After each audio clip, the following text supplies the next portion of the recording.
अस्सलामुअलैकुम, बोलिए खुशामदीद। मैं हूं शर्जील अरशद। हेडलाइंस आपने जानी, बुलेटिन का करेंगे बाकायदा आगाज। सबसे पहले बात कर लीजिए मानसून सीजन से मुतालिक। सिंध में मानसून ने तबाही मचा दी है, सखर डूब गया है। 250 मिलीमीटर से ज्यादा बारिश रिकॉर्ड की गई है। बरसाती पानी से बेशतर सड़कें तालाब का मंजर पेश करने लगी हैं। लाड़काना में 123 मिलीमीटर बारिश रिकॉर्ड की गई है। पानी अस्पतालों और दुकानों में दाखिल हो चुका है। जैकोबाद, घड़ी, खैरू, कश्मीर मुख्तलिफ हादसात में मुतादिद अफराद जान बहक, जबकि गुज़िश्ता 24 घंटे के दौरान मुख्तलिफ हादसात में 8 अफराद जान बहक, मुतादिद जख्मी हुए हैं। सिंध भर में बारिशों से तबाही, तैयार फसलें तबाह, सड़कें ज़ेरे आब आ गईं। मुतादिद इलाकों का आपस में राब्ता मुनक़ता, बिजली का निज़ाम भी धरम भरम। सक्खर में 250 मिलीमीटर से जायद की बारिशों ने खौफनाक सूरत हाल इख्तियार कर ली। शहर डूब गया, बेशतर सड़कें तालाब का मंजर पेश करने लगी। बिजली का निज़ाम धरम भरम हो गया। पानी की निकासी का काम अब तक न हो सका। लाड़काना के बेशतर घरों में बारिश का पानी जमा हो गया। बच्चा खेलते हुए डूबकर जाँ बहक हो गया। शहर के निजी और सरकारी अस्पताल और दफातर भी तालाब बन गए। लोड शेडिंग और पंपिंग स्टेशन बंद होने से सीवरेज का पानी भी भर गया। शहदाद कोट की कच्ची छत बारिश न सह सकी, मलबे तले दबकर लड़की जाँ बहक हो गई। कश्मीर में छत गिरने से खातून जाँ बहक, 4 अफराद जख्मी हो गए। मोहनजोदड़ो के आसारे कदीमा भी बारिश की जद में आ गए। दीवारें कमजोर पड़ने लगी, कई मकामात पर गड्ढे पड़ गए। दादू के कीरथर पहाड़ों पर बारिश से नदी नालों में तुगयानी आ गई। नए गाज में पानी की सतह 11 फीट तक पहुंच गई। दूसरी जानिब पंजाब में मानसून की तबाहकारियां, 6 अफराद जाँ बहक, 3 जख्मी हो गए। अटक पिंडी घेत में मकान की छत गिरने से 4 अफराद जाँ बहक। सादकाबाद में छत गिरने से बच्ची जाँ बहक, 3 अफराद जख्मी। जबकि टबा सुल्तानपुर में बारिश से करंट लगने से एक शख्स चल बसा। राजनपुर की मुतादिद बस्तियां सैलाब की लपेट में आ गईं। खड़ी फसलों को भी नुकसान पहुंचा। पंजाब के कई देहात का आपस में राब्ता मुनक़ता हो गया है। नशीब इलाके ज़ेरे आब आ गए हैं। फैसलाबाद में पानी के बहाव से नाले में शगाफ पड़ गया है। दूसरी जानिब पीपी चेयरमैन बिलावल भुट्टो जरदारी ने वज़ीर आला सिंध से सूबे में बारिश के नुकसानात पर रिपोर्ट तलब कर ली है। सखर, लाड़काना और खैरपुर समेत सूबे भर में होने वाले नुकसानात और इमदादी सरगर्मी पर तफसीली रिपोर्ट देने की हिदायत की गई है। कहा, बरसात मुतासरीन को तनहा नहीं छोड़ा जाएगा। नशीबी इलाकों से बरसाती पानी के फौरी अखराज को यकीनी बनाया जाए। खैरपुर डैम बंद में शगाफ के मामले पर फौरी तहकीकात कराई जाए। डैम के बंद में शगाफ के बाद नुकसान कम से कम हो, मुतासरीन तक फौरी इमदाद पहुंचे।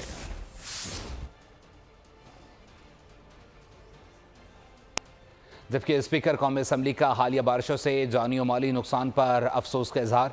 स्पीकर कौमी असम्बली अयाज सादिक ने अपने बयान में कहा पार्लिमान और पूरी कौम मुसीबत के इस वक्त में मुतासरीन के साथ है। हिदायत दी कि मुतल्लिका हुकाम रिलीफ को फौरी फराहमी, जल्दी बहाली और यकीनी बनाएं। अयाज सादिक ने जाँ बहक अफराद की मग़फ़िरत और ज़ख्मियों की जल्द सेहतयाबी के लिए दुआ की। बलोचिस्तान में बारिशों से तबाही मुल्क के दीगर इलाकों से राबता मुनक़ता हो गया है। जबकि डेरा लयार में बारिश के दौरान 2 मंजिला इमारत ज़मीन बोस हो गई है। मजदूर चौक पर इमारत गिरने से मलबे तले दबकर 3 अफराद जाँ बहक हुए और 3 जख्मी हुए, जिन्हें तिब्बी इमदाद के लिए अस्पताल मुंतकिल कर दिया गया है। बलोचिस्तान में तूफ़ानी बारिशों के बाद नशीबी इलाके ज़ेरे आब आ गए हैं। सैलाबी सूरत हाल पैदा हो गई है। जबकि मना रोज़ रेले में सब कुछ बहा कर ले गया है। मवासलाती निज़ाम में दरहम बरहम होकर रह गया है। चमन में सैलाबी रेलों से कई मकानात को नुकसान पहुंचा। कोयटा चमन में बिजली मअतल। डेरा बुगटी में बारिश का पानी घरों में दाखिल हो गया। जाफराबाद में रेलवे का ट्रैक डूब गया। नसीराबाद में भी बारिश का पानी जमा है।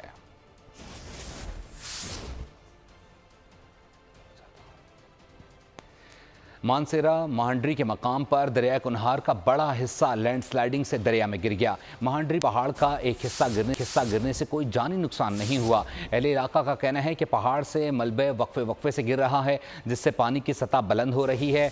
दरिया का बहाव रुकने से मसनूई झील बन गई है। मसनूई झील बनने से मकामी आबादी और शहर कागान को शदीद ख़तरा लाहक है। ज़िले इंतज़ामिया मलबा हटाकर जल्द से जल्द दरिया कुनहार का बहाव खोले।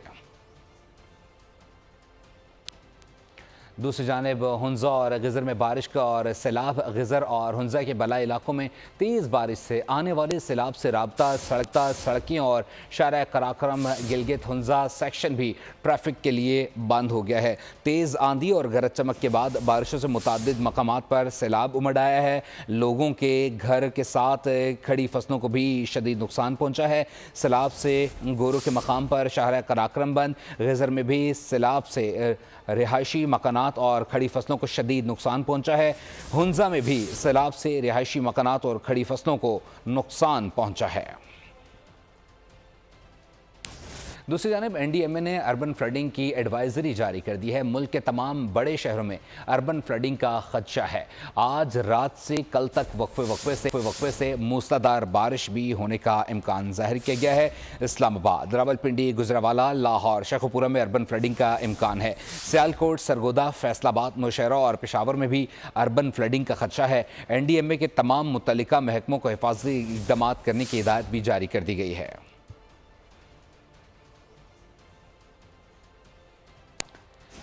गुजरावाला में मक्की रोड में मैरिज हॉल के करीब निकाह खान नाले में गिर गया है। 75 साला बुजुर्ग कारी आसिफ निकाह पढ़ाने जा रहे थे कि गहरे नाले में गिरने वाले बुजुर्ग निकाह खां की तलाश का सिलसिला भी जारी है। ये अफसोसनाक वाक़या पेश आया है कि बुजुर्ग निकाह खां नाले में बह गए, जिनकी तलाश जारी है। नाम कारी आसिफ बताया जा रहा है, जो कि निकाह पढ़ाने जा रहे थे। इसी पर मज़ीद बात कर लेते हैं सज्जाद डार से। सज्जाद, बताइएगा कितना वक्त गुजर चुका है और तलाश का अमल कहां तक पहुंचा है? जी बिल्कुल, ये गुजरांवाला में थाना ख्याली का इलाका है, मक्की रोड। वहां पर एक मुकामी मैरिज हॉल में एक निकाह खां आसिफ जो है 75 साल बुजुर्ग है, वो निकाह पढ़ाने के लिए मैरिज हॉल में आया था। जो ही वो निकाह पढ़ाने के बाद मैरिज हॉल से बाहर निकला तो वो पांव फिसल जाने की वजह से करीबी जो गहरा नाला था उसमें गिर गया, जिसकी वजह से वो नाले में लापता हो गया है। और रेस्क्यू की जानिब से मुसलसल जो है वो तकरीबन 1.5 घंटे से उसकी तलाश का अमल जो है वो जारी है, लेकिन अभी तक रेस्क्यू को कोई आसार नहीं मिले और मुसलसल जो है वो उसकी तलाश जारी है। मुकामी पुलिस जो है वो भी मौका पर पहुंच गई है। शहरियों की काफी तादाद भी जो है वो भी मौजूद है। जो करीबी अनिशादीन है, उनका ये कहना था कि 75 साल बुजुर्ग जो निकाह खां है, वो जब मैरिज हॉल से बाहर निकला तो वो उसको नजर नहीं आया, जिसकी वजह से गहरा नाला जो था वो उसका छत जो था वो ओपन था, जिसकी वजह से वो इसमें गिर गया। तो इससे कबल अगर मैं बात करूं तो 1 माह कबल बुजुर्ग खातून ने ली थी, मगर महकमा वासा की जानिब से इसकी छत को मुकम्मल तौर पर कवर नहीं किया जा सका। बहुत शुक्रिया सज्जाद डार अपडेट करने के लिए। मुल्क में फायरवॉल का निज़ाम लगाने का फैसला कब हुआ? हक़ाइक़ सामने आ गए हैं। फायरवॉल सिस्टम लगाने का फैसला 2020 में PTI दौरे हुकूमत में हुआ। वज़ीर-ए-आज़म ऑफिस में 22 अक्टूबर 2020 को फायरवॉल सिस्टम से मुताल्लिक इजलास हुआ था। साबिक़ वज़ीर-ए-आज़म ने नेशनल फायरवॉल सिस्टम लगाने से मुताल्लिक अहकामात जारी किए थे। दस्तावेज़ के मुताबिक वज़ारत IT केस बाज़ाब्ता मंजूरी के लिए मिजाज अथॉरिटी को भिजवाए। इसी पर मज़ीद जान लेते हैं। मलिक सईद अमान हमारे नुमाइंदे इस वक्त हमारे साथ मौजूद हैं। सईद, बताइएगा क्या टाइमलाइंस रही हैं, किसका आइडिया था ये? जी बिल्कुल, फायरवॉल की तरतीब का फैसला जो है पाकिस्तान तहरीक इंसाफ के दौर में हुआ। बानी PTI के दौर में वज़ीर आज़म ऑफिस में नेशनल फायरवॉल पर इजलास हुआ। वज़ीर आज़म ऑफिस में फायरवॉल से मुतालिक इजलास की दस्तावेज़ात हमारे पास सामने मौजूद आ गई हैं, जिसके मुताबिक 22 अक्टूबर 2020 को नेशनल फायरवॉल सिस्टम से मुतालिक इजलास हुआ। वज़ीर आज़म के अहकामात के मुताबिक नेशनल फायरवॉल सिस्टम तैयार और नस्ब किया जाएगा। दस्तावेज़ात के मुताबिक वज़ारत IT जो है केस के बाज़ाब्ता मंजूरी के लिए मिजाज अथॉरिटी को भिजवाएगी। वज़ीर आज़म के अहकामात के मुताबिक टाइमलाइन और पेशा पर रिपोर्ट जमा करवाएगी। ये सारी उन दस्तावेज़ात में चीज़ें शामिल है। अभी हुकूमत की जानिब से फायरवॉल की तनसीब के हवाले से मुख्तलिफ तजर्बात किए गए और कामयाबी के बाद जो है आज से 1 रोज़ कबल जो है वो तकरीबन मुल्क में इंटरनेट सर्विस जो थी वो बहाल हुई। जी ठीक है, ऐसे ही 2020 का मंसूबा है। इस दौरे हुकूमत में किसने इम्प्लीमेंटेशन के अहकाम जारी किए थे और क्या इस हुकूमत के पास इख्तियार था कि इसको सस्पेंड कर सके? जी बिल्कुल, अगर हम फायरवॉल की तनसीब की बात करें तो बेसिकली साइबर सिक्योरिटी हमलों को जो है वो बुनियाद बनाया गया कि फायरवॉल की तनसीब है साइबर सिक्योरिटी हमलों से बचने के लिए ज़रूरी है। और इस हवाले से जो वज़ीर मुमलिकत हैं शहजाद फातिमा, उन्होंने कहा कि हर मुल्क में फायरवॉल की तनसीब की जा रही है, क्योंकि सिक्योरिटी थ्रेड्स को दूर करने के लिए फायरवॉल की तनसीब बहुत जरूरी है। और अभी हालिया कुछ अर्सा पहले ये फायरवॉल की तनसीब के हवाले से खबरें सामने आई और अभी मुल्क में अचानक इंटरनेट बहुत ज्यादा स्लो हो गया, तो इस हवाले से फिर ये सामने आया कि पीटीआई दौर का मंसूबा था जिसे मौजूदा हुकूमत ने अमली जामा पहनाया है। सईद अवान हमें अपडेट करते बहुत शुक्रिया। हल्फन कहती हूँ हुकूमत ने इंटरनेट बंद किया ना ही सुस्त किया। VPN इस्तेमाल करने से इंटरनेट सुस्त रवि का शिकार हुआ है।